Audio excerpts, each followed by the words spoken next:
You couldn't even bring a decent bottle of wine. And yet you sit here acting like you belong at this table? My cousin Mark's voice sliced through the clinking of silverware and the polite laughter that had been carrying around my aunt's oversized dining room. His words pitched just loud enough for everyone, including my father, my boss's wife who happened to be a guest that year, and the woman I'd been trying to keep from seeing me as a disappointment my entire adult life. To hear, and in that instant I felt the oxygen drain out of the room as the eyes of 20 relatives shifted toward me, some smirking into their cranberry sauce, others shaking their heads, as if they had expected nothing less from me, the screw-up who never measured up in this family's unspoken hierarchy of success and shame. Before we get deeper into this story, make sure you're subscribed, and tell us in the comments where in the world you're listening from. My name's Daniel Hart. I'm 43 years old, and I grew up in Columbus, Ohio, though these days I split my time between a cramped apartment on the edge of Chicago and the corporate offices downtown where I've spent more years than I care to count, grinding away under fluorescent lights, trying to make a future that always seems to stay one rung above my grasp. But let me assure you, despite the way I shrank under Mark's smirk that night, despite the hollow chuckle that escaped my father as if to say, "He's right, son. You'll never quite measure up," I had something none of them knew about, a detail so small and so carefully hidden it would one day shift the ground beneath their polished shoes, and though I kept my face calm while my insides churned, I already knew that this family gathering would eventually be remembered not for turkey or pie, but for what I would make of that secret. My fork hovered over the roasted potatoes while Mark leaned back in his chair, swirling his whiskey glass with the practiced arrogance of someone who thought a promotion made him a king. My father's silence was worse than any scolding could have been because it told me I wasn't worth defending. Not against a cousin who had once copied my homework in high school and cried when I threatened to tell. Yet here we were decades later, and he held the floor, his voice amplified by the acoustics of a room too elegant for my taste. A room where the chandelier's light refracted off crystal glasses and polished silver in a way that made me feel like I was under a spotlight I never asked for. "Don't you ever get tired of showing up empty-handed?" Mark added, his grin widening, and though I wanted to remind him that I had spent the last of my paycheck on gifts for my kids, who weren't even here because my ex-wife had taken them to her parents instead, I swallowed the retort because I knew how this room worked. Every word would be twisted, every defense turned into proof of guilt. Instead, I reached for the breadbasket, tore off a piece of the soft sourdough, my grandmother's recipe, the one tradition I still clung to even after she passed, and let the taste anchor me, reminding me that not everything in this family belonged to the smug and the loud, that some things were mine to carry forward even if they thought I had no right to them. "You see the way he eats, like it's the only good meal he's had in weeks," Mark muttered, earning a ripple of laughter from the younger cousins. And though rage clawed at the edges of my composure, I forced myself into stillness, watching the steam curl off the gravy boat, inhaling the heavy scent of sage and butter as if I could draw patience from the air itself, because in my mind I was already moving pieces they couldn't see, laying groundwork that had nothing to do with holiday pleasantries and everything to do with debts owed, both financial and moral. My boss's wife, seated across from me thanks to some cruel twist of the seating chart, raised her eyebrows in that careful way people do when they want to seem neutral, but can't quite hide their judgment, and I thought, so this is how reputations collapse. Not with evidence, but with a snide remark served in the presence of the right witnesses. "Don't start, Mark," Aunt Susan interjected lightly, though she was smiling as if it entertained her, and my father's cough into his napkin did nothing to change the fact that the table had already sided against me, the verdict delivered before I ever opened my mouth. "I just think," Mark continued, pretending innocence, "that maybe next year we set some standards for what people bring. You know, keep it fair." His glass clinked against the table as he set it down, and in that tiny sound I felt years of slights condensed into one audible declaration that I didn't belong. My chest tightened, but my mind sharpened, because humiliation has a strange way of burning away all distractions until only two things remain: the sting of the moment and the vision of its reversal. And as I chewed the bread, my grandmother's bread, I thought how fitting it would be that this simple tradition, overlooked, dismissed, nearly forgotten, might one day be the very symbol that flipped the story on its head. "You ever notice," I said finally, my voice steady in a way that surprised even me, "that the ones who laugh the loudest usually have the most to hide?" The table hushed, If only for a breath, and Mark's smirk faltered before he disguised it with another sip of whiskey, but I had seen it. The flicker of fear, the recognition that I wasn't completely beaten, not yet. My father looked down at his plate as if the pattern of mashed potatoes suddenly required study, and I realized how little I could count on him to intervene, how alone I was in this fight, yet also how liberating that was. Because when you stop expecting rescue, you start preparing revenge with a clarity that borders on holy. But then the kitchen door swung open and my mother appeared, balancing a tray of pumpkin pie, her eyes scanning the table before landing on me, and in that half-second of maternal worry, I nearly broke. Nearly confessed how tired I was of carrying this weight, nearly begged for her to remind me I was more than the sum of these jabs. But then Mark leaned forward, muttering just loud enough for me to hear. "She still babies you, huh?" Guess some things never change. And the urge to collapse hardened back into steel, my jaw clenching as I swallowed not just food, but the kind of pride that tastes like blood. I forced my breathing into rhythm, steady as a metronome, while Mark's whisper still clanged around my skull, and as my mother set the pie down and excused herself back to the kitchen, I noticed the way his hand trembled just slightly as he reached again for his glass. A tremor too small for anyone else to register, but unmistakable to me. And in that instant I knew he feared exposure more than I feared ridicule, though neither of us could afford to show it, so we both performed our parts. Him the smug success story, me the silent disappointment, as the rest of the family pretended not to notice the invisible current running beneath the tablecloth. "So Daniel," Uncle Rick said suddenly, the kind of forced cheer that meant he was either rescuing me or setting me up for another round. "How's work these days? Still burning that midnight oil?" And though his words were innocuous, his eyes darted toward Mark as if to measure how much damage they could do, and I found myself answering with a smile I didn't feel. "Work steady, Uncle. Always something new to keep me on my toes." While in my chest I wanted to shout about the late nights that left me dizzy, the bills that clawed at my paycheck, the way success felt like a treadmill set just a notch too fast. But instead I stirred my coffee, letting the bitter steam curl against my face like armor, because I knew the real story of my career wasn't dinner table conversation. Not yet, not until the ledger flipped in my favor. "Steady," Mark repeated, his tone curling the word into mockery, which is another way of saying stagnant, right? And the laughter that followed was softer this time, less certain, as though the audience sensed the script might be shifting, and I leaned forward just enough for my voice to carry. "Funny thing about steady. It's the only pace that finishes marathons." And though my father sighed as if exhausted by my metaphors, I saw my younger cousin Jason grin behind his glass. The first crack in the chorus of ridicule, and I tucked it away, a reminder that not every ear at this table was deaf to me. The room buzzed with silver scraping china, children darting in and out with sticky fingers, holiday music playing too faintly from the living room stereo, and beneath it all my pulse drummed with the knowledge that this humiliation, sharp as it was, had gifted me something rare: clarity.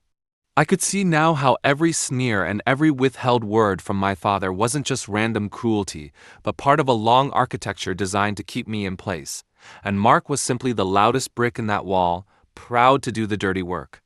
"Daniel," my father said suddenly, his voice low but audible, "maybe take it easy on the coffee. You'll be up all night." And though it seemed casual, I knew it for what it was: a public reminder of my supposed lack of discipline, a performance for the room.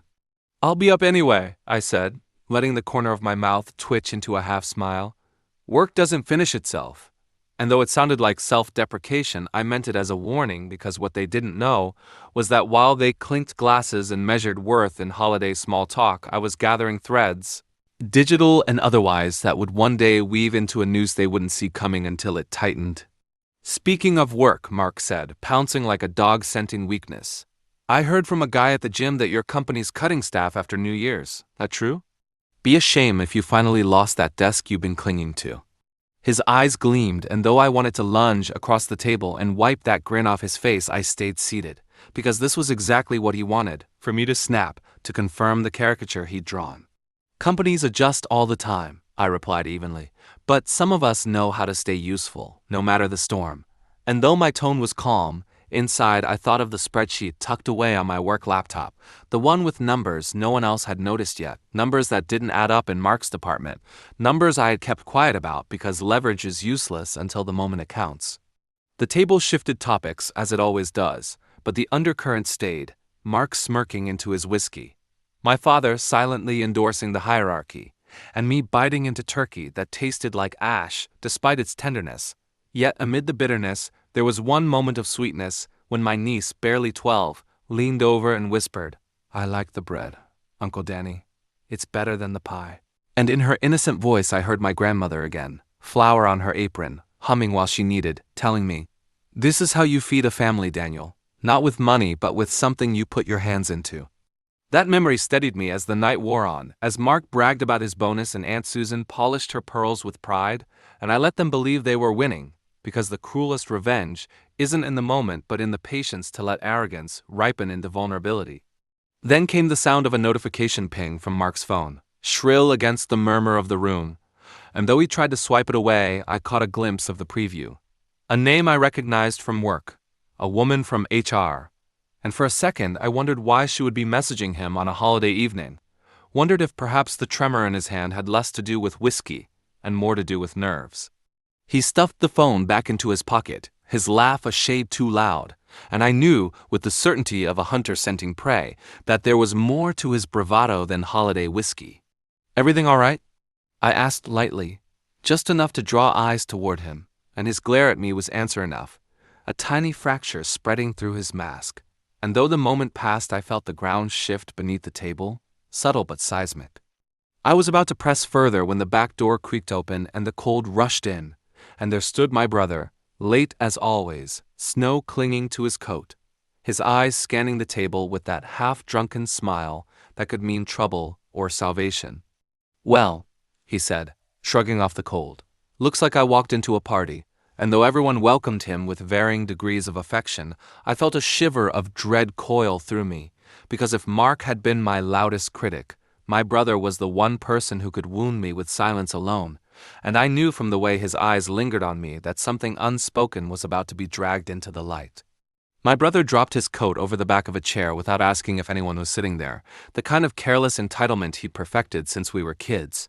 And as he poured himself a drink without waiting for permission, I could feel the air in the room tilt toward him, as if his mere presence demanded attention, every conversation pausing half a beat to accommodate his gravity.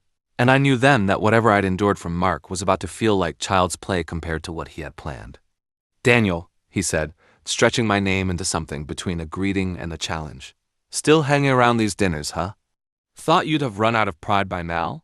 And the laughter that followed wasn't even malicious so much as instinctive, the reflex of relatives who had learned long ago that siding with him was safer than staying neutral, and though I wanted to ignore him, wanted to keep my head down and let the night fade into silence, his gaze held me pinned like an insect, and I couldn't look away. "Don't start, Tom," Aunt Susan muttered, but there was no real conviction in it, and even my father, who should have been the first to intervene, simply leaned back in his chair and folded his arms, as if curious to see which of his sons would draw blood first. "I mean, look at him," Tom went on, gesturing with his glass so that droplets of whiskey spattered across the tablecloth. "He's what, 43 now? Still talking about steady jobs and steady paychecks, like that's something to brag about. You ever gonna make something of yourself, or you just gonna keep playing the martyr?" His voice was louder than Mark's, sharper, and it hit harder because it carried history, because when he said, "Make something of yourself," I heard every childhood comparison, every time he'd been praised for his athletic trophies while I was told to be more like your brother, every family photo where I was cropped by attention that belonged to him. "Better a steady paycheck than living on borrowed money," I shot back before I could stop myself, my voice cutting through the din, and though a few heads snapped up in surprise, Tom only grinned, the kind of grin that said I'd just stepped onto the trapdoor he'd built. "You think you're clever," he said, his grin tightening, "but everyone here knows the truth. You're the one who borrowed money and not from the bank. You remember that, right? Or should I remind the room how you came crawling a few years back when your credit cards maxed out and you couldn't cover rent?" His words hit harder than I expected, not because they weren't true, I had once, out of desperation, but because he said them here now, in front of the people I had been silently trying to prove myself to all evening, and the shame burned hotter than the turkey ever could. That's not the story, I managed, but my voice cracked just enough for him to know he'd won that round. And the silence that followed was worse than laughter because it was confirmation, a collective judgment rendered in the shifting eyes and clenched jaws of family who would pretend later they hadn't heard. My mother reappeared then, cheeks flushed from the kitchen heat, and for a moment I thought she might rescue me, might divert attention the way she used to when we were kids, and Tom picked fights I couldn't win. But all she said was, "Dessert's ready," her voice tight, as if even she was tired of the mess I'd become. "Don't worry, Ma," Tom said cheerfully. "Daniel's already full, on excuses." And though the table laughed again, I caught something in Mark's expression, a quick flicker as he glanced toward Tom, something almost uneasy, as if the two of them were playing a game of alliance that could turn sour at any moment. That detail lodged itself in me like a seed, because I knew then that family betrayal wasn't neat. It was layered, overlapping, and if I kept still long enough, I might watch them turn on each other without lifting a finger. Still, I couldn't stay silent forever, not with every eye waiting for me to fold, so I leaned forward, let the candlelight catch my face, and said, "You ever wonder why some people need to talk louder than everyone else? It's because if they stop shouting, they might hear their own failures echo back." The words hung in the air, heavier than I intended, and though Tom laughed, it came out brittle, like glass under pressure. My father shifted uncomfortably. My niece ducked her head to hide a smile, and I realized I'd found something sharper than anger. Truth, spoken plain, in front of everyone who'd been trained not to see it. But before I could push further, Tom's phone buzzed against the table, and unlike Mark, he didn't even try to hide it. He snatched it up, his eyes narrowing as he read whatever message had just arrived, and for the briefest second I saw the color drain from his face, a look he smothered quickly but not quickly enough. "Everything good?" I asked, echoing the same question I'd lobbed at Mark earlier. And though Tom shoved the phone into his pocket with a bark of laughter, his voice cracked when he said, "Better than good." And in that moment I knew with certainty that both of them were hiding something, secrets that buzzed in their pockets while they tore at me with their mouths. And I decided I wouldn't just defend myself tonight. I'd remember every twitch, every glance, every slip, because those were the cracks I would pry open when the time came. The pie was served, plates passed around with forced cheer, but the sweetness couldn't cut the bitterness clinging to my tongue. And as I swallowed each bite, I thought of my grandmother again, of how she used to say, "The bread rises because it's patient, Daniel, not because it hurries." And I clung to that line like scripture, a reminder that even humiliation could be a kind of yeast, feeding the fire beneath my calm exterior. Around me, conversations resumed, football scores debated, weather lamented, but beneath the small talk was the tension of an audience waiting to see if I would snap. And though my hands shook under the table, I forced them still because the worst thing I could do tonight was give them the spectacle they craved. Then, just as the chatter seemed to settle, my father cleared his throat, a sound that silenced the room more effectively than a shout, and said, "We're proud of both our sons, but let's be honest. Some of us carry more weight than others." His eyes landing squarely on Tom before sliding, deliberately, to me. And in that long pause I realized the betrayal wasn't coming from cousins or uncles, but from the man whose approval I'd chased my entire life. And though I smiled faintly, the kind of smile that could pass as agreement, inside I felt something snap, a tether breaking free, and I knew then that this would not be another year of swallowing my pride. Because as I lifted my coffee cup, letting the steam fog my vision just enough to hide the tears I refused to show, I caught the faint reflection of both Mark and Tom glancing at their phones again, nervous and impatient, and in that mirrored flicker, I saw the blueprint of my revenge begin to take shape. Digital, undeniable, procedural, the kind of trap that would not just embarrass them, but expose them fully, in a way no denial could undo. And while they laughed and drank and basked in the glow of their moment, I sipped my coffee, steady, patient, knowing that the same warmth filling my chest tonight would one day be theirs when they realized too late that the man they mocked at this table had been writing their downfall in silence all along. The coffee burned down my throat like tar, bitter and thick, but I forced it past the lump in my chest because if I let it linger, I might choke on the silence that followed my father's words. And though the table had shifted back into its rhythm of clinking forks and hollow laughter, I could still feel the aftershock vibrating under my skin, as if the house itself had joined in the conspiracy to remind me of my place. Tom leaned back in his chair, smirking like a king surveying his domain, while Mark whispered something to him across the rim of his glass, and I caught the way they both chuckled under their breath, conspirators emboldened by an audience too polite or too complicit to intervene. My stomach clenched, but beneath the shame there was a pulse of something sharper. Not rage, not yet, but the clarity of knowing I'd been handed more ammunition than I could have ever asked for, because when men laugh too loud, it's usually to cover the rattle of skeletons behind their doors, and I just glimpsed the keys jangling in their pockets. "So Daniel," Tom said, dragging my name like a chain across the table, "you gonna tell us about your latest big idea, or is it still the same old grind? Come on, give us something to toast to. Don't keep us in suspense." His eyes gleamed, and though everyone else pretended to fuss with their plates or sip their drinks, they were listening, waiting for me to stumble. I set my cup down slowly, steady enough that the porcelain barely clicked against the saucer, and said, "Funny you mentioned suspense, Tom. I've been working on something, but it's the kind of thing you don't share at the dinner table." Too sensitive. My tone was light, almost playful, but inside I watched their faces closely, the way Mark stiffened just slightly, the way Tom's smirk faltered for a heartbeat, and I knew I'd hit a nerve I hadn't even meant to reveal yet. Sensitive? Aunt Susan asked. Her curiosity piqued like a cat sniffing at a locked drawer, but I just smiled and took another sip of coffee, letting the mystery hang in the air, a seed I knew would sprout in their imaginations long before I had to explain it. "Don't let him fool you," Mark cut in. "Daniel's been saying the same thing for years. Always working on something, always promising, never delivering. It's like watching a magician who lost his rabbit." Laughter followed, but this time it was thinner, less unanimous. And when I caught Jason hiding another grin behind his glass, I realized the cracks in their fortress were widening, and all I had to do was keep pressing. The living room television flickered on then, football highlights breaking through the muffled chaos, and as the younger cousins darted off to argue over teams, I let the noise wash over me like cover fire, because while they distracted themselves with touchdowns and replays, I studied the subtle choreography of glances at the table. Mark checking his phone every few minutes, Tom avoiding my father's gaze, my father himself sipping his scotch with the detachment of a judge who'd already handed down his ruling and had no interest in appeals.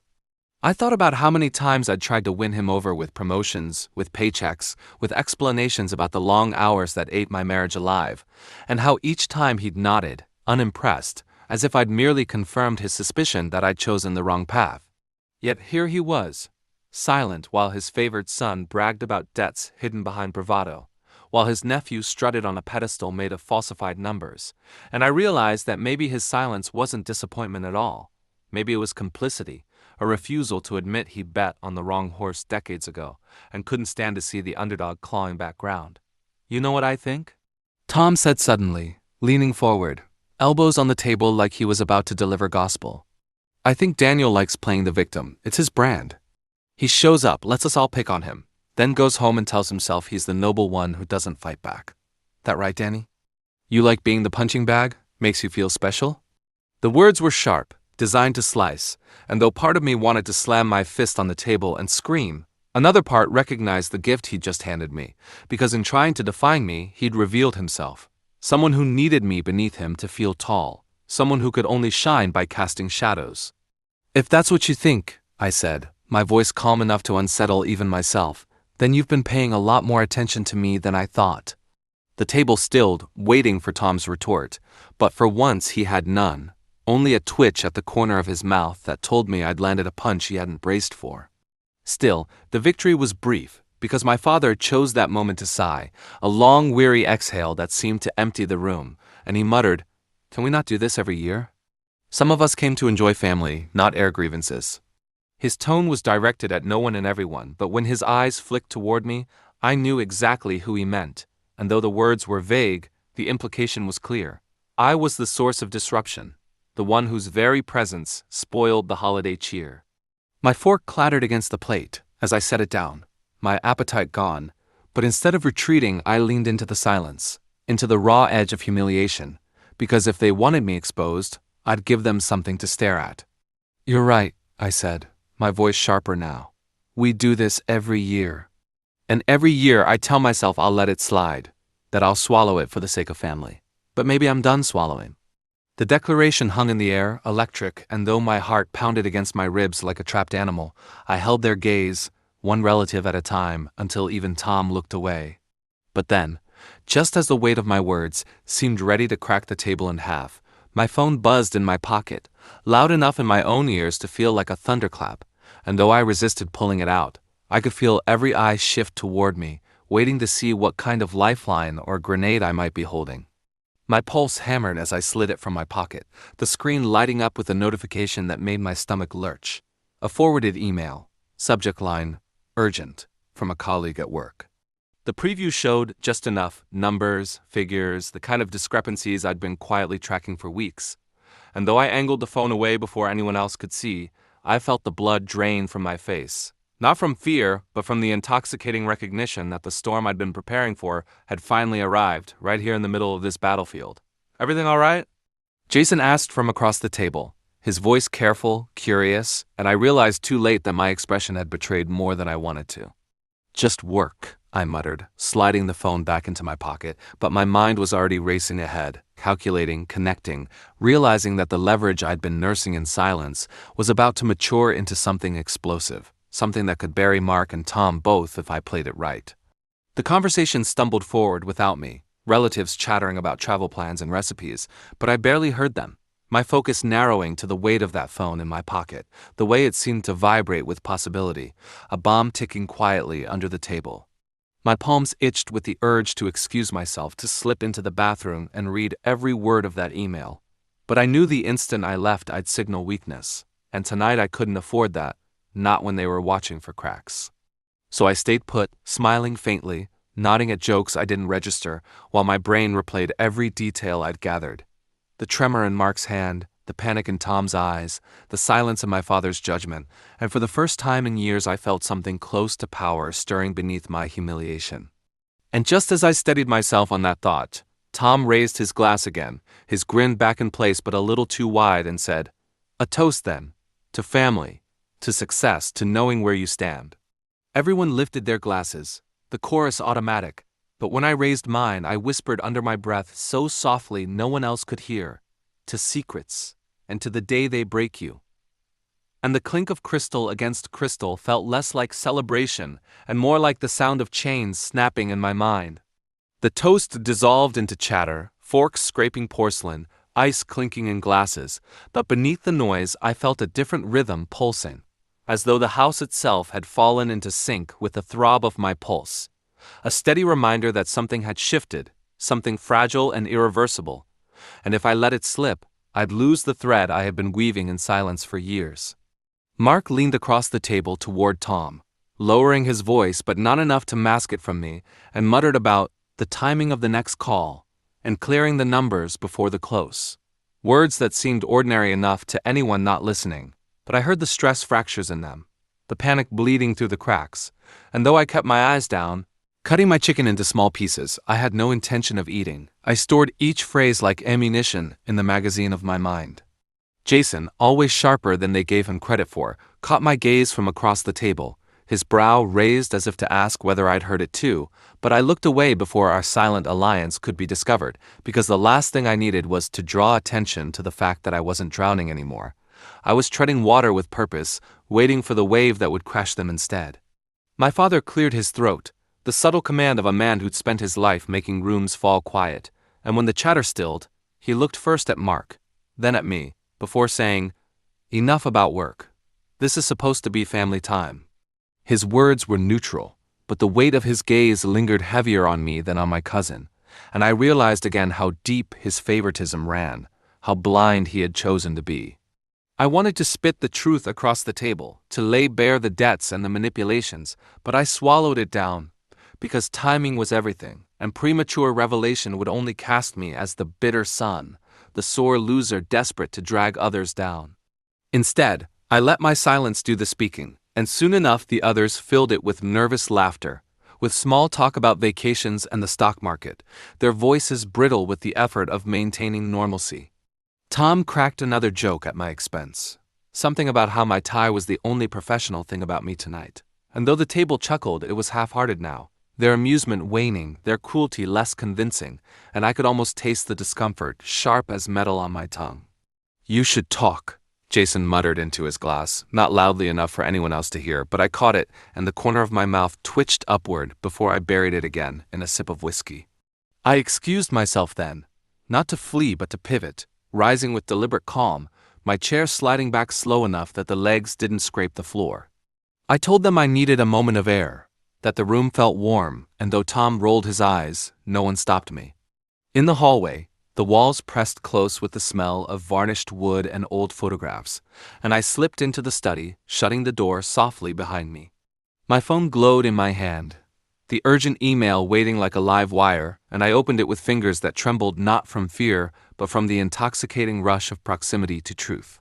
The email was longer than I'd expected, filled with attachments, figures, a trail of discrepancies so brazen it bordered on arrogance, and though I couldn't parse every number in one sitting, I didn't need to, the pattern was clear enough.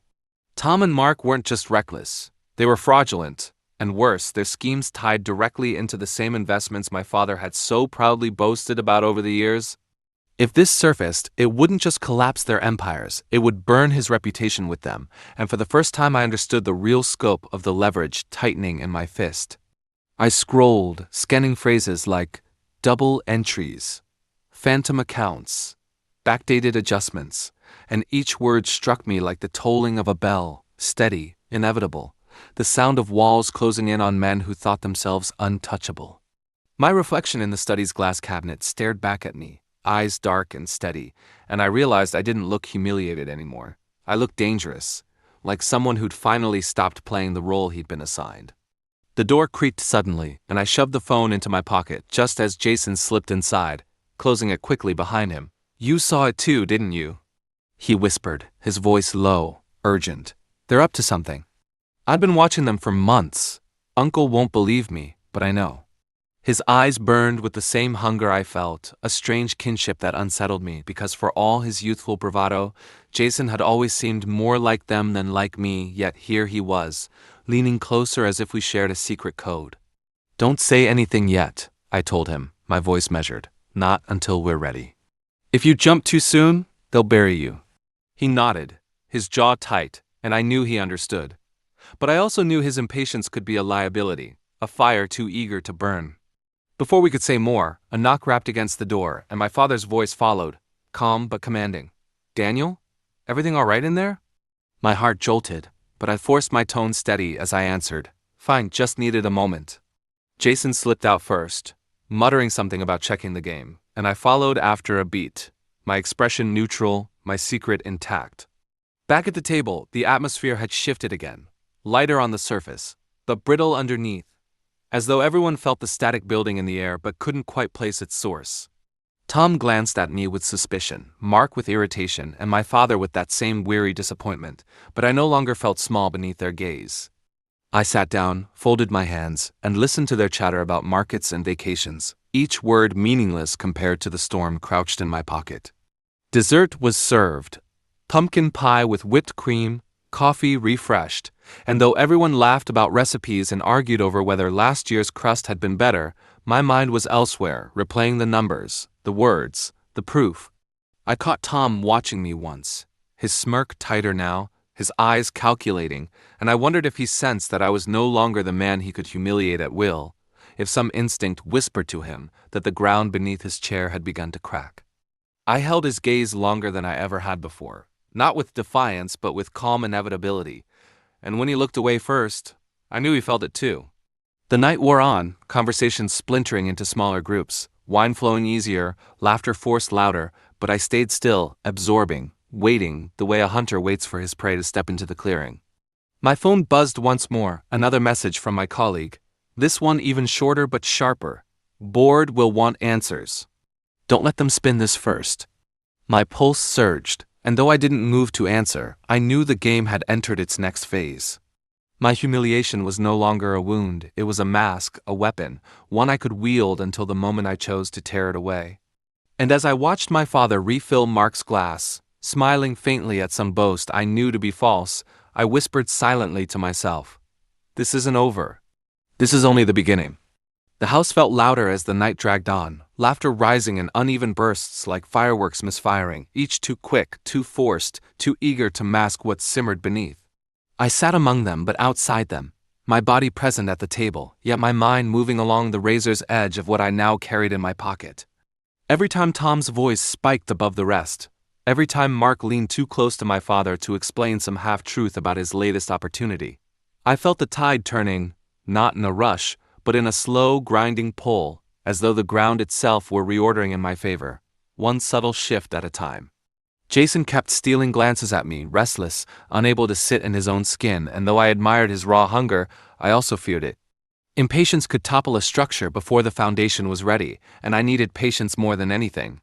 At one point, my aunt asked me directly, "Daniel, what have you been working on these days?" Her tone polite, a bridge extended, but I saw Tom's smirk twitch at the edges of his mouth, already sharpening a retort. I breathed once before answering, measuring each word like it mattered, because it did. "Mostly strategy consulting," I said, casual but steady, helping companies restructure when their numbers don't add up. It's fascinating what you can find if you look closely enough. I let the phrase hang, heavier than it seemed, and for the first time that evening, Tom's smirk faltered, the flicker of unease in his eyes too quick for anyone else to notice. "Sounds thrilling," Mark scoffed, trying to patch the air with sarcasm, but his laugh rang hollow, and though the others chuckled politely, I knew a seed had been planted. Jason caught it too. His grin was sharp, conspiratorial, and I lowered my eyes to my plate before the moment burned too bright. The conversation shifted to lighter things. Christmas shopping, who was cooking for New Year's, which neighbor had put up the most ridiculous lights, but the air felt charged now, brittle with the knowledge that someone had struck a match even if the fire hadn't been named. I rose again after dessert, offering to fetch another bottle of wine from the cellar, and though my father told me not to bother, I insisted, slipping away into the quiet hall where the laughter dimmed to a muffled hum. Downstairs, the cool air smelled of stone and cork, and as I reached for the bottle, I pulled my phone again, scrolling through the attachments with the precision of a surgeon. Each file was another nail in their coffin, each line item a blade sharpened by their own arrogance. My colleague's last note replayed in my mind. "Don't let them spin this first." And I realized timing wasn't just about when I struck, but about how I forced them into the open, where their lies couldn't hide in shadows. When I returned, Tom was standing at the head of the table, his arm draped around my father's shoulders, telling some story about a deal he'd closed in record time, the kind of boast that demanded applause. Everyone laughed, even clapped lightly, but I saw the sweat gathering at his hairline, the nervous shift of his hand in his pocket. He was rattled. Not enough to fall yet, but enough to know something was slipping beyond his control. I placed the wine on the table with a smile so calm it disarmed him, poured my father's glass first, and raised my own in a toast that seemed simple but was anything but. "To family," I said, my voice even. "The kind of bond that survives storms, and sometimes even reveals the truth we've ignored for too long." Glasses clinked around me, some hesitant, some eager, but Tom's barely touched mine, and I felt the tremor through the crystal. Later, as coats were fetched and the evening wound down, I lingered in the study once more. This time not alone. Jason had followed me in, closing the door with a quiet click, his face flushed with urgency. "You can't sit on this forever," he hissed. "They'll bury the evidence if you don't move. I've seen what Mark does when he's cornered. He'll burn the whole thing down before he lets anyone take him down." His words were quick, sharp, but his fear was real, and I felt the weight of it pressing against my own resolve. "Patience," I told him again, firmer this time. "If we act too soon, they'll make us look like liars. Let them dig deeper. Let them feel safe. Then we strike." Jason paced the rug, running his hands through his hair, muttering curses under his breath, but he didn't argue again, and I knew he would follow my lead, if only because he had no choice. We rejoined the family in the foyer, where goodbyes were exchanged with hugs that felt more like handshakes, stiff and formal, the warmth long since bled out of the room. Tom clapped me on the back, harder than necessary, whispering through his teeth, "Don't overplay your hand, cousin." His breath smelled of scotch, his grip too tight, and though he pulled back with a smile for the others, the threat hung between us like smoke. "Wouldn't dream of it," I said softly, matching his smile, my eyes unflinching. For the first time in years, he looked uncertain, as though he wasn't sure which of us was the prey anymore. When the door finally closed behind the last guest and the house settled into silence, I sat alone in the living room, the clock ticking on the mantelpiece like a heartbeat. My father passed once, pausing in the doorway as though he wanted to say something, but after a moment he moved on without a word. I stared at the embers dying in the fireplace, feeling the weight of both my humiliation and my weapon, coiled together like twin snakes waiting to strike. Tonight had been the rehearsal.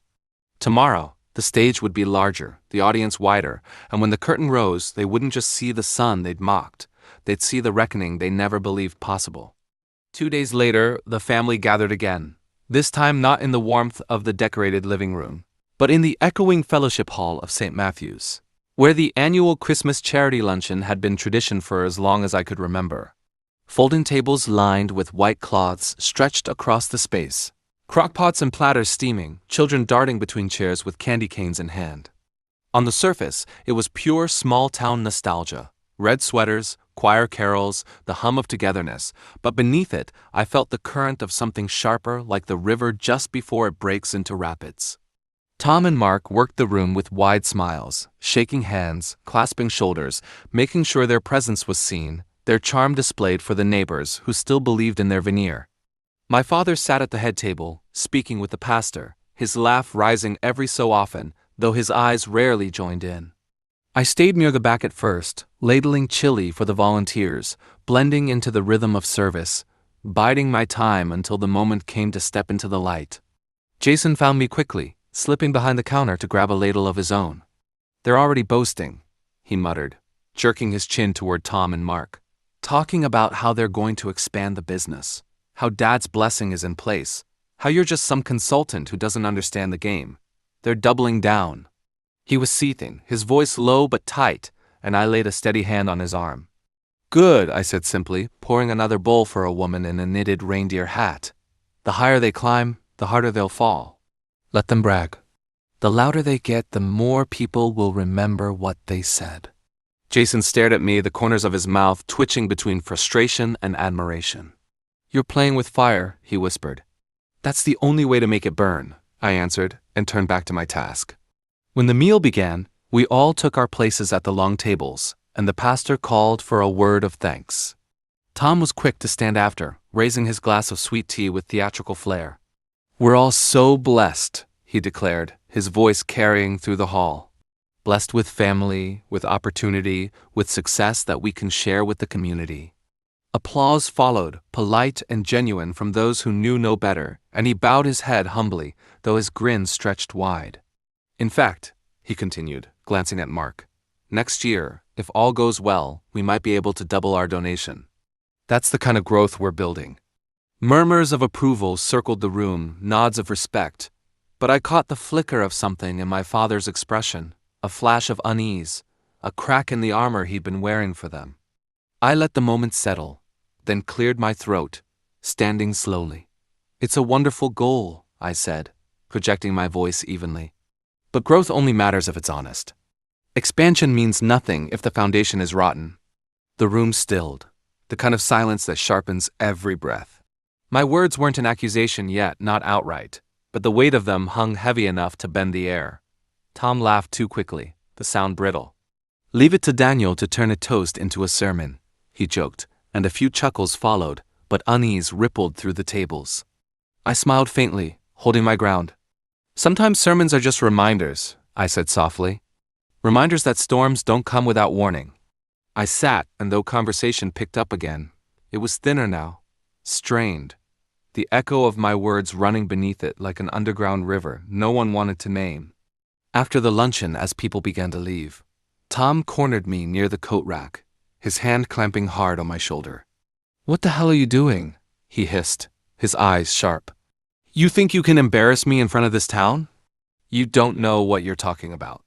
His breath was hot, his face too close, and I met his glare without flinching. "I know exactly what I'm talking about," I said quietly. "And soon, everyone else will too."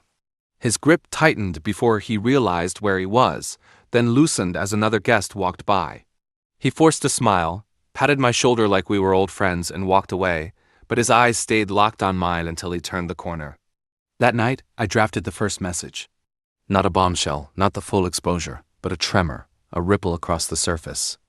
An anonymous email sent to 3 local reporters, attaching a single ledger page with dates and transactions that didn't add up.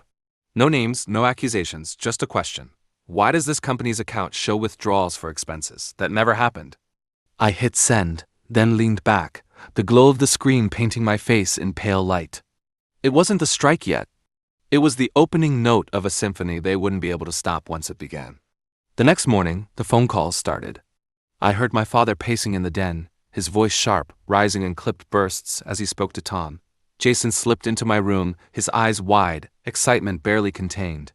"They're panicking," he whispered. "The papers are asking questions already.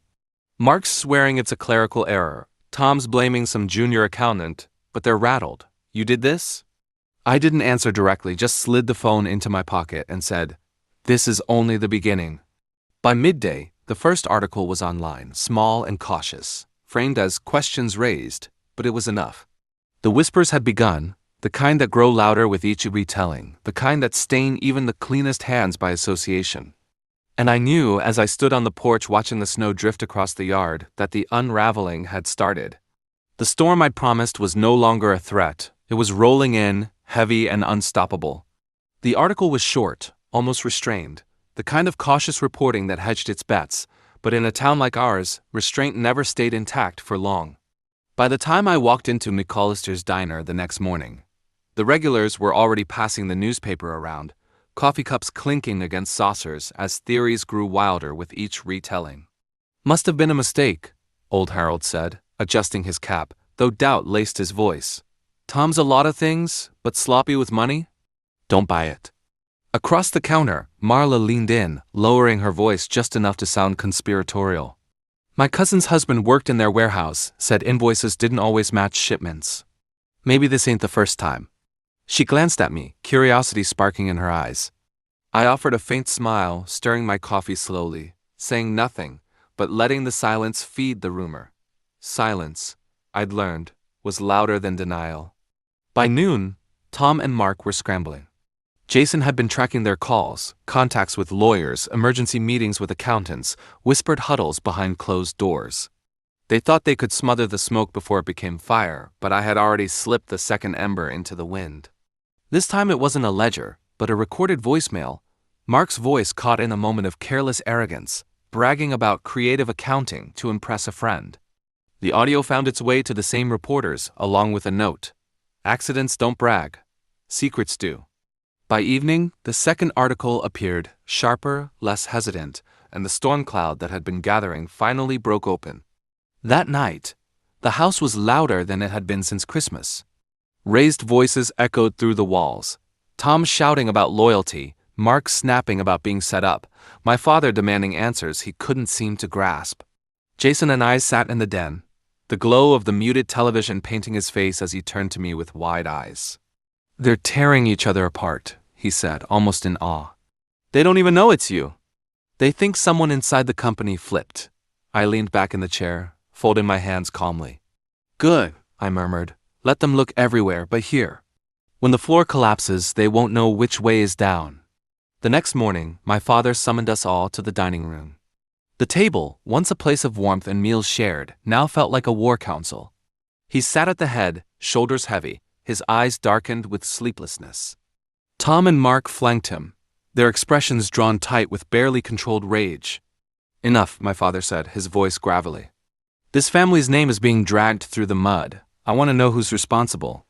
His gaze swept across us, landing finally on me. For a heartbeat, the air froze, the weight of suspicion hanging like an axe, but then Tom jumped in. "It's got to be an employee," he insisted. "Someone bitter, someone we let go. Nobody else would have those records." Mark nodded quickly, seizing the lifeline. "Yeah, some disgruntled guy. We'll find him, Dad. Don't worry." I held my father's stare, steady and unblinking, until at last he looked away, rubbing his temples. "Daniel," he said finally, his voice softer. "You've been quiet. You see things the rest of us don't. Tell me, is this an attack we can contain?" I paused, letting the silence stretch just enough to draw every eye to me. "The thing about storms," I said slowly, "is that once they break, you can't contain them. You can only survive them. And survival depends on what kind of shelter you've built." I left it at that, no more, no less, and though Tom scoffed, I saw the flicker of uncertainty cross my father's face again. That evening I returned to the diner, not for food, but for the theater of it. I knew word would spread that I'd been there, sitting calmly, sipping coffee, while the rest of the family scrambled. People noticed composure in chaos. It became its own kind of story. Sure enough, when Marla approached, her eyes wide with the thrill of gossip, she leaned in and whispered, "They say federal auditors might be looking into the books." Can you believe it? Right here in our little town? I raised my eyebrows slightly, feigning surprise, then said only, "Storms travel farther than you think." She frowned, puzzled, but the line would stick. Words always did when dropped in the right soil. Later that night, as snow pressed against the windows, Jason and I met in the garage, away from listening ears. He was jittery, excitement and nerves tangling in his movements. "It's working," he said. "They're spiraling. But Daniel, what's the endgame? Do you just want them embarrassed or destroyed?" His question hung in the cold air, the kind that bites through coats. I looked at him, my nephew whose faith in me had been unshaken even when my own family turned their backs, and I answered with the truth he wasn't ready for. "Embarrassment fades. Destruction doesn't. They didn't just betray me, Jason. They tried to erase me. So I'll erase the version of them they built on lies. When it's done, no one will remember them as men of success. Only as men of ruin." Jason swallowed hard, but his eyes didn't waver. "Then I'm with you," he said, "to the end." The next day brought the first real fracture. One of the suppliers, nervous about the rumors, pulled their contract with Tom and Mark's company, citing uncertainty. It was a small loss on paper, but perception was everything, and the perception was that their empire was starting to crumble. Reporters called more frequently, articles grew bolder, and I heard whispers that even the bank was reviewing their loans. My father, caught between loyalty and doubt, seemed to age a decade in a week. At dinner, he pushed his plate away untouched, staring into the distance, and for the first time I saw not the patriarch who had always stood unshaken, but a man realizing the pillars he'd leaned on were cracking. That night, I stood by the window in my room, watching the snow fall in heavy sheets, blanketing the world in silence. The storm was here now, full and unrelenting, and I could feel the weight of it pressing down on the house, on the town, on the men who thought themselves untouchable. And still I held back the final truth, the ace in my pocket that would not just unravel them but bury them for good. Timing was everything. And soon, very soon, the timing would be perfect. The house no longer sounded like a home. At night, muffled arguments seeped through the walls. Tom accusing Mark of reckless bragging. Mark snarling that Tom should have covered the books better, both of them lashing out like cornered animals. My father tried to referee, but his voice carried no weight anymore, only exhaustion. In the mornings, the silence was worse. Coffee cups left half full, plates of untouched food, glances sharp enough to cut. What had once been Sunday family breakfasts now resembled a morgue, every word spoken with suspicion, every pause echoing with unspoken blame. I sat quietly through it all, the forgotten son turned reluctant witness, watching their carefully curated empire decay from the inside out. One evening, as snow pelted against the windows, I caught the tail end of a vicious argument in the study. "You told him!" Tom roared, his voice rattling the doorframe. "You told Dad about the warehouse shipments, didn't you?" Mark shot back, equally furious. "Don't pin this on me. You were the one who signed those inflated invoices. If anyone's dirty, it's you." Their father's voice cut in, trembling with age and fury. "Enough! Both of you! Do you hear yourselves? Fighting like dogs while the world laughs at us. This family is a disgrace." His words stung them, but I noticed the subtle shift in his tone. He no longer said the world envies us, as he once did. Now it was the world laughs at us. A family built on pride had slipped into shame, and shame was the deadliest rot. Jason relayed updates from the outside with a kind of grim fascination. "The local bank froze their credit line," he whispered one night in the garage. "They can't even cover payroll. And Dad, he's been on the phone all day, but no one's returning calls. It's like the whole town turned its back overnight." He hesitated, then asked, "You did that too, didn't you, the bank?" I didn't answer directly, just smiled faintly and said, "Sometimes all it takes is one nudge.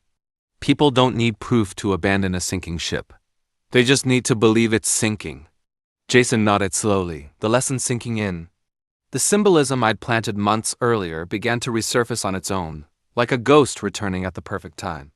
At dinner one night, when my father tried desperately to remind us of traditions, he brought out the Christmas pudding. The same one Tom and Mark had mocked me for carrying during that night of humiliation. But this time no one laughed.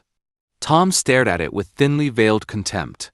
Mark barely touched his fork, and the room fell into a silence so thick it choked.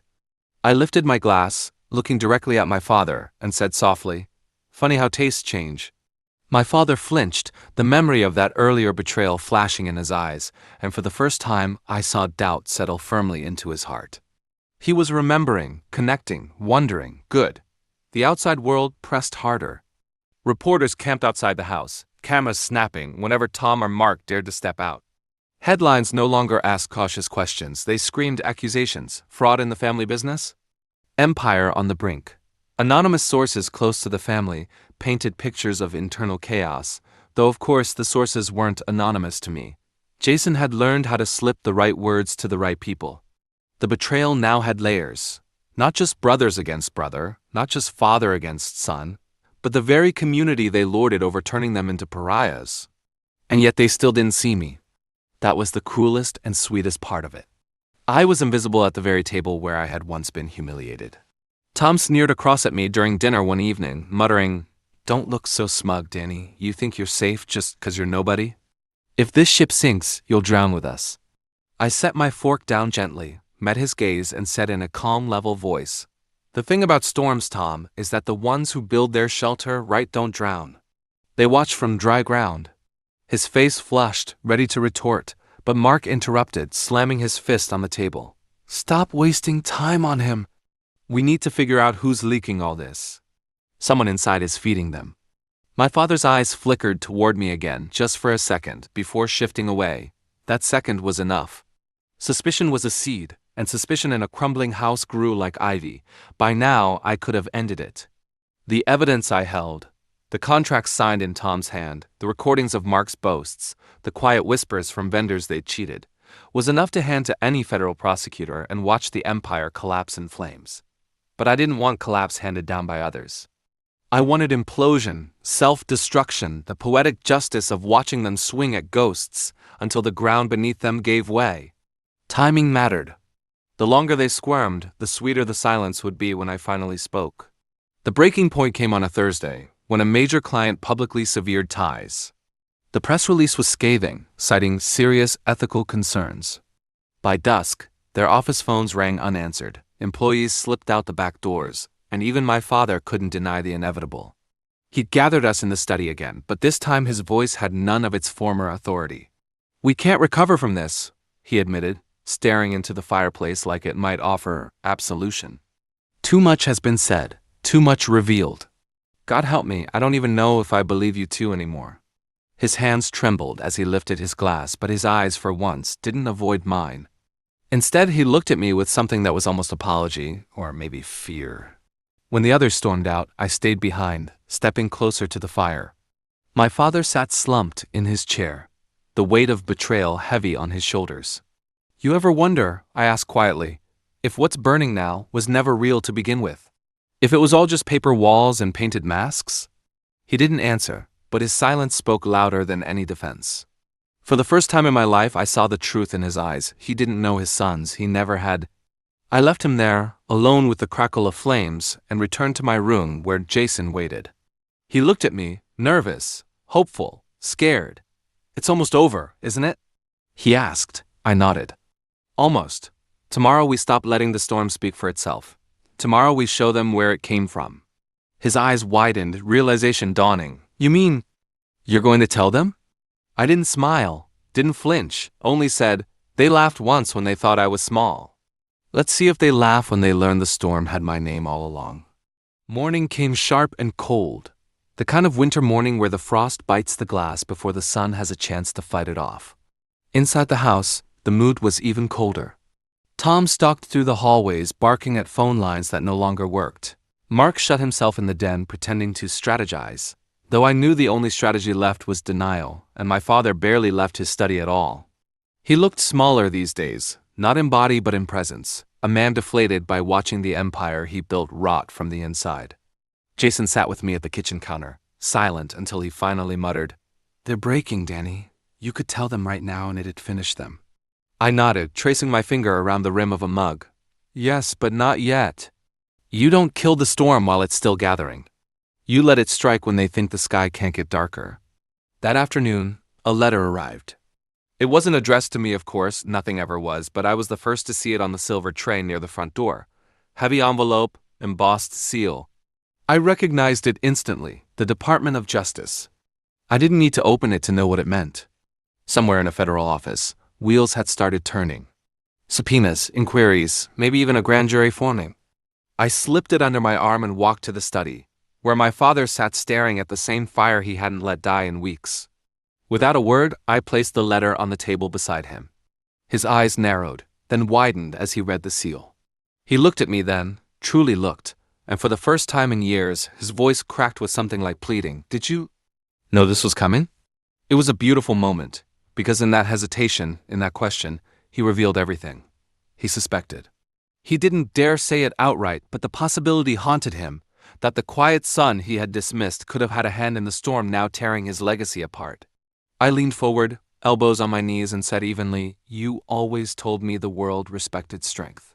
But you forgot what happens when the weak get tired of carrying the weight for everyone else." His lips parted, but no words came. He looked away, unable to meet my eyes, the silence confirming his guilt far louder than protest ever could. That evening, at dinner, I chose my first move. They were all there. Tom hunched over like a boxer bruised by too many unseen punches, Mark twitching at every creak of the house, my father silent at the head of the table, Jason beside me trying to mask his excitement. The Christmas pudding sat untouched in the middle, a reminder none of them wanted, but couldn't ignore. I raised my glass, cleared my throat, and said, "Do you remember that night? When you laughed at me for carrying this? When you thought I was just the fool with a plate in his hands?" The air froze. Forks stopped halfway. Tom sneered reflexively, but it lacked venom. Mark stared. My father's eyes shifted from the pudding to me, realization dawning in his weary expression. I let the silence stretch, then added, "I wonder if you're laughing now." Tom slammed his glass down. "Enough of this cryptic garbage. If you've got something to say, say it." I smiled slightly, not out of cruelty, but out of precision. "Oh, I will, but not tonight. Tonight you'll sit here with your memories. Tomorrow I'll give you truths." Jason's foot tapped nervously beneath the table, but I held his gaze steady, letting the tension work its poison. The idea that tomorrow brought something worse than today was enough to unravel them further. Suspense was a weapon, and I wielded it with care. Later that night, Mark cornered me in the hallway, his voice low and trembling with both fury and fear. "It's you, isn't it? You're the leak. You're the reason everything's collapsing." His eyes darted wildly, like a man teetering on the edge. I tilted my head, meeting his gaze without blinking. "What makes you so sure, Mark? Maybe it was the vendors you cheated. Maybe it was the employees you underpaid. Maybe it was you all along, too blind to see you were undoing yourselves." He grabbed my shirt collar, but his grip was weak, desperate. "If you bring us down, you'll go with us." I leaned closer, whispering so only he could hear. "That's where you're wrong. I don't go down. I rise when the storm clears." His face drained of color, and he released me as though my words burned. The beauty of revenge is not the final strike, but the slow dawning of recognition. That night I saw it flicker in their eyes. Tom pacing like a caged animal, Mark trembling in paranoia, my father staring at shadows in the fire. They didn't know what I had. They didn't know how deep the blade was buried. But they knew the storm had a center, and that center was no longer faceless. It was me. And yet, I wasn't cruel enough to let them stew without one last seed. Before bed, I left a folder on the dining table. No name, no note. Just a single contract inside. One Tom had signed years ago. Inflated numbers bold as blood on the page. In the morning, they would find it. They would know someone held evidence, and they would fear what else I had. Jason watched me lay it down, his breath quickening. "That's it then?" he whispered. I shook my head. "That's the beginning. Tomorrow, the silence breaks." When I finally closed my eyes that night, I felt something I hadn't felt in years. Peace. Not because the storm was over, but because I knew the sunrise would bring the reckoning I had waited a lifetime to deliver. The morning sun cut across the dining room table like a blade, harsh and merciless, illuminating the folder I had left behind. They were already there when I entered. Tom slouched low with bloodshot eyes, Mark wringing his hands as though he could strangle the anxiety out of them. My father hunched at the head of the table, staring at the contract like it was a loaded gun pointed straight at him. Jason sat rigidly, waiting for me, his silence the only steady thing in the room. No one touched their plates. No one spoke. I pulled out my chair with deliberate calm, sat, and folded my hands. "I see you found my little gift," I said evenly. Tom exploded first, voice ragged with rage. "You bastard! You think you can scare us with one piece of paper? We've got lawyers. We've got friends. We'll bury you before you bury us." His bravado cracked mid-sentence, his voice rising too high, too desperate. I let him finish, then leaned forward, lowering my voice. "You don't bury someone who's already dug your grave." Mark's eyes darted to me, then back to the folder. His lips trembled. How much do you have?" I smiled thinly. "Enough to give the DOJ a bedtime story that ends with all of you in matching orange." I slid a second folder from my satchel, this one thicker. Inside were years of contracts, forged signatures, side deals, and slush payments. I placed it on the table with a soft thud. The sound alone made Tom flinch. "Do you want to open it?" I asked, "or should I let the investigators do it?" My father finally stirred, his voice hoarse. Why are you doing this?" He looked straight at me now, eyes hollow, searching. "We're family." That word tasted bitter. I laughed softly, shaking my head. "Family? You mean the kind of family that laughed while I was humiliated?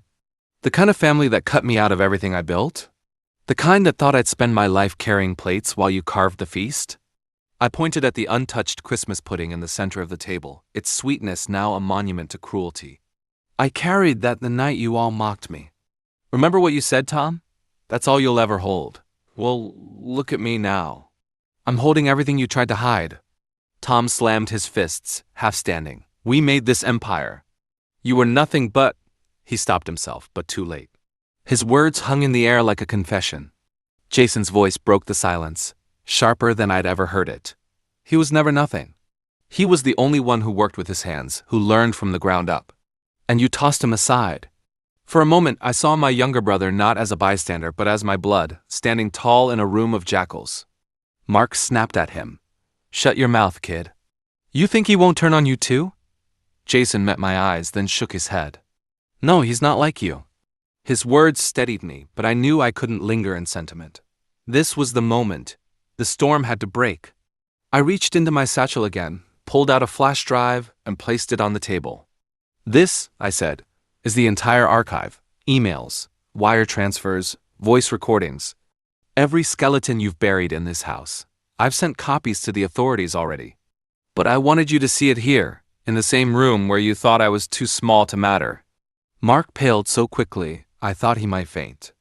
My father's hand shook as he reached for the drive but stopped midway, fingers curling back like a man burned. Tom's rage sputtered into silence, his breath heavy. They knew. For the first time in their lives, they knew the power had shifted completely. My father whispered, almost inaudible, "You'll destroy us all." I leaned back, my voice steady. "No, you destroyed yourselves. I'm just pulling the curtains open so everyone else can see." Mark tried one last pitiful defense. "If you go through with this, you'll lose too. The name, the money, it'll all be gone." I let the silence linger, then answered, "Good, I don't want your name. And money? I'll earn mine the way you never could, honestly." I stood then, my chair scraping the floor, the sound sharp as a verdict. I walked to the pudding, picked up the spoon, and served myself a slice. The smell of brandy and fruit filled the silence.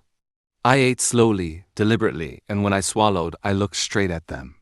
"You said I'd never carry more than this. Turns out I carried every secret you thought you buried."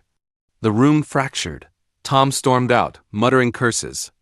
Mark slumped into his chair, face in his hands, sobbing like a child. My father remained motionless, his eyes fixed on me as though I were a ghost he had summoned but could not banish. Jason exhaled beside me, his shoulders dropping with a weight finally released. For years, I had been silent. For years, they thought me small. But in that moment, the silence was shattered. I wasn't just their shadow, I was their storm. The air was thick, almost too heavy to breathe, as though the walls themselves held their breath, waiting to see how the last act of our fractured family would play out. Tom's footsteps still echoed faintly from the hallway, his storm of curses dissolving into nothing. Mark's sobs were muffled, broken, like a man who had already begun rehearsing his confession to a faceless judge. My father sat frozen, staring at me, but the weight in his eyes was not anger anymore. It was fear, raw and hollow, the kind of fear that eats a man from the inside out. Jason was the only one steady, watching me not as a brother burdened, but as someone who finally saw me for who I was. The pudding sat between us, sweet and untouched, except for the slice I had claimed, its sugary scent filling the air with bitter irony. I rested the spoon against the plate and said quietly, "You should all know, this isn't the end." Mark's head jerked up, panic widening his eyes. "What do you mean?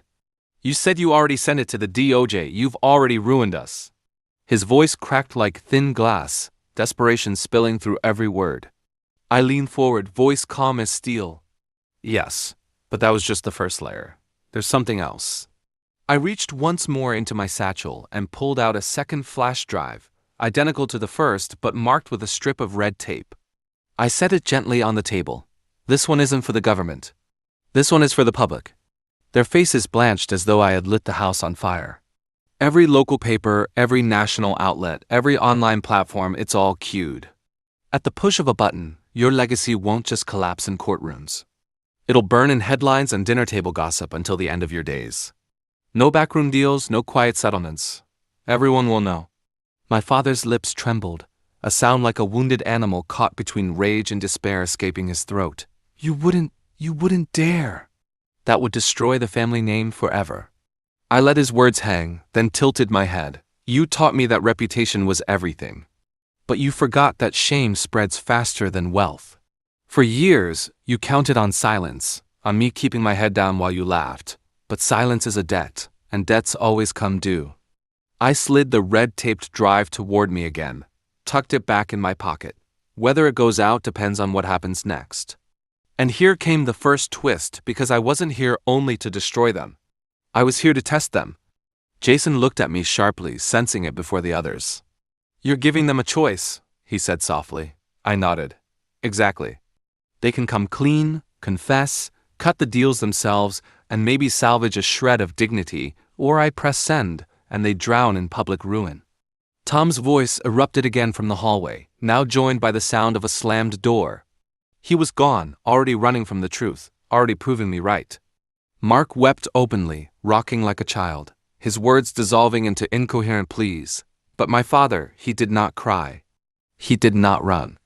Instead, he rose to his feet, old bones creaking, and placed both palms on the table. His face was a battlefield rage and shame and the faintest glimmer of something almost human. He whispered, "You want me to kneel. To beg, that's what you've wanted all along." I stood too, meeting him eye to eye, my voice cold as winter steel. Not to kneel, to admit. To finally face the truth instead of hiding behind power. His jaw clenched, but the fire in his eyes faltered. For the first time he looked small, not because he was weak, but because he had been stripped bare. And in that silence I realized something: the revenge I had built for decades wasn't about punishment. It was about clarity. About making them see what I had always seen. That was when the second twist revealed itself, not for them, but for me. Because as I looked at my father trembling in front of me, I felt no triumph. No satisfaction, just a strange, quiet emptiness. The years of plotting, the weight of secrets, the nights spent sharpening every blade of this justice, it all led here. And I realized, revenge doesn't fill the void. It just clears the stage. What you do after, that's what matters. I picked up the plate, the pudding half-eaten, and set it in front of my father. His eyes flickered in confusion. Why give this to me?" he whispered. I smiled faintly, "Because it started with this, and it ends with this. You said it was all I'd ever hold. Now you see, it was enough to carry everything." He stared at the dessert, trembling, then sank slowly back into his chair. He didn't take a bite. He couldn't, and that was punishment enough. Jason placed a hand on my shoulder. "So what now?" he asked quietly. I looked at him, at the man who had been caught between loyalty and survival, and said, "Now we build something new. Not out of their shadows, but out of our own light." I turned, leaving the files, the evidence, the wreckage on the table. My footsteps felt lighter than they had in years.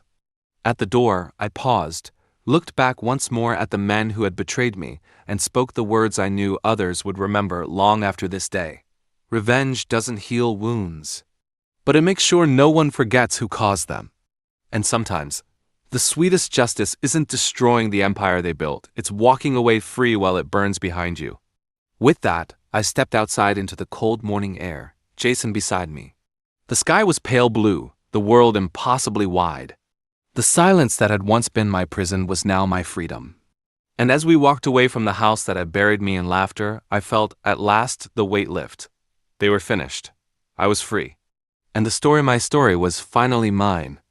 If this story resonated with you, please give it a thumbs up and subscribe. It helps us share more true stories like this.